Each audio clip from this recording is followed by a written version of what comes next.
Hello everyone, hope you're doing well. Today it is time for another Devblog for War Thunder for the next major update, which I'm pretty sure is going to be called Age of Drones, since this was shown on War Thunder DMM, but we'll talk about that in a little bit. This Devblog is for the Andrea Doria. This is going to be a battleship for the Italians at rank 5. It is nice to see that the Italians are getting a little bit of love when it comes to their battleships, since they are definitely the weakest when it comes to them in the game itself.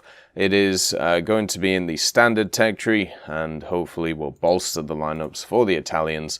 And as a person who has been kind of struggling to get through the Blue Water tree, the destroyers are a little bit weak, but there are some pretty fun light cruisers, such as the Trento at Nice Biars.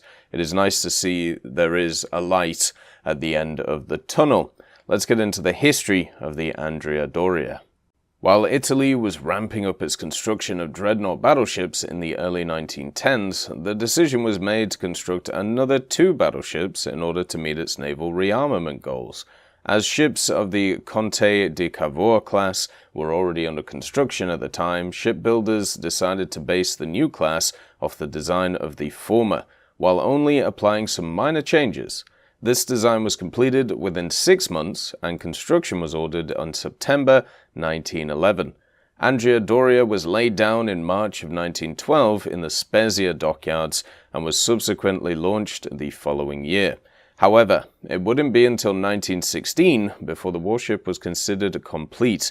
This was due to numerous delays in the fitting out period, primarily due to difficulties in the supply of the ship's primary battery guns, which caused significant delays. Nonetheless, the ship did see completion and officially joined the ranks of the Regia Marina in August of 1916. Despite entering service in the middle of the First World War, Andrea Doria didn't see much combat action as the primary adversary, the Austro-Hungarian Navy, operated in the Adriatic. However, as the Italian Navy deemed the danger of submarines and mine layers for capital ships to be too great in the narrow waters of the Adriatic, most ended up not being deployed for extensive combat operations in that particular theatre. As a result, the Andrea Doria survived the Great War without great incident and continued its service into the post-war period. In this time, it helped suppress a rebellion in Fiume and undertook several diplomatic missions to a number of ports in the Mediterranean and also Black Sea. In August of 1932, however, Andrea Doria was withdrawn from active service and placed in reserve. Starting in 1937 and going into 1940, Andrea Doria underwent a full reconstruction, which drastically changed the warship's visual appearance and also its combat capabilities. So looking at the Andrea Doria, it is basically a straight upgrade over the Dante Alighieri, which is already in the tree for the Italians. What is interesting about this vehicle is that it has a ton of 305mm, which are obviously incredibly strong guns. It has access to 3 triple mounts of them, and then also 2 twin turrets as well. And the way that they're situated, it means that you can get a full broadside off at any enemy that you want. At the same time, as a secondary armament, this thing has 1652mm. They're in blisters basically along the ship's hull, which is pretty nice as well. So they'll probably have a bit of a weird elevation, but overall should be completely fine. It's very much an old style of how they set up the guns, but generally will do alright. Then it has 13 76mm on top of that, and then 6 76mm AA guns, plus a pair of 40mm automatic anti-aircraft cannons.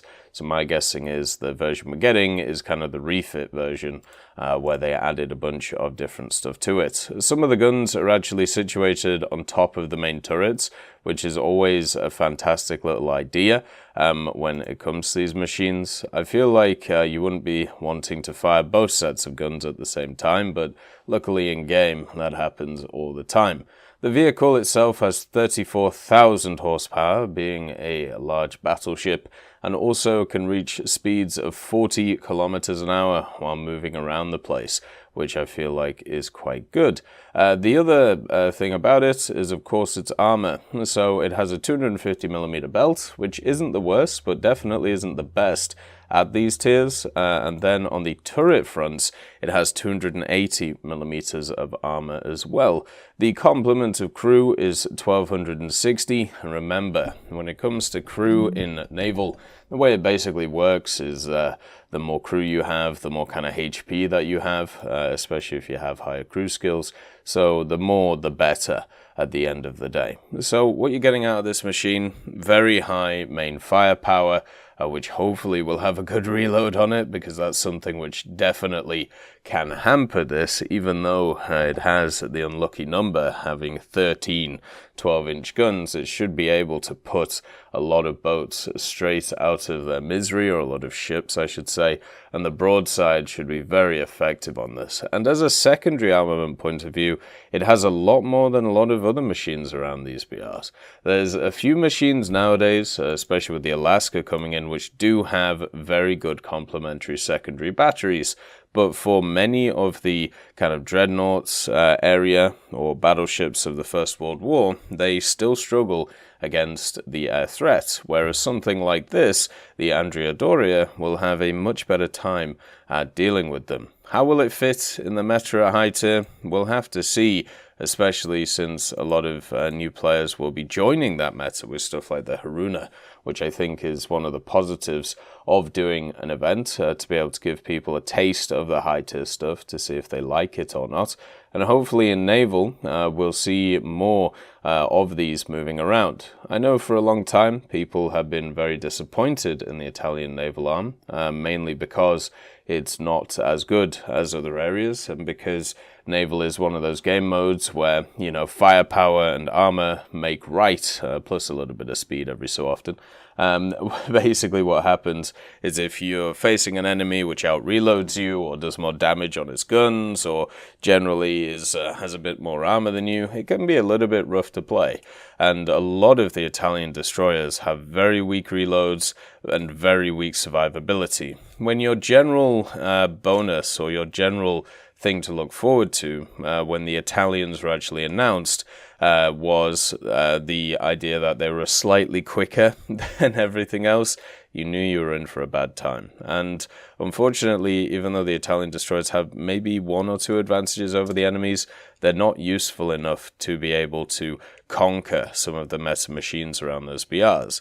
When you get to the light cruiser / heavy cruiser area, the Bartolomeo Corleone, and then stuff like the Trento, it does get a little bit nicer. The 5.0 lineup for the Italians is actually very fun. It's a breath of fresh air compared to the rapid-fire destroyers that you generally face. But then, once again, as you go up, it's very limited when it comes to the Italian stuff, and also at the highest echelon of the game, with only having access to the Dante Alighieri, which is seen as one of the more weaker battleships in the game. It has been a bit rough for Italian naval players. But hopefully with the Andrea Doria, some of those concerns and some of those pessimistic views will be changed into optimistic ones. So therefore, people can enjoy these things and have a decent time with it. Will it be as good as, you know, some of the other things we have? Probably not. Is it better than what was there before? Definitely so. As always, I hope you have a wonderful day, and I'll see you next time. I'd just like to thank Nicholas Richardson, Elove Goat, Pyman675, Winter Scientist, Merciless Reaper, Jerry Prevolt, Megadino King, Orange Tail, Teddy, John Ryman, Universe, Ambrosius McClellan, Daniel Stanton, Moxie, B. Young, Uncle Bean, Sem Arslan, Derek R., Bareen, Lafouche, and Samuel Slick for supporting the channel.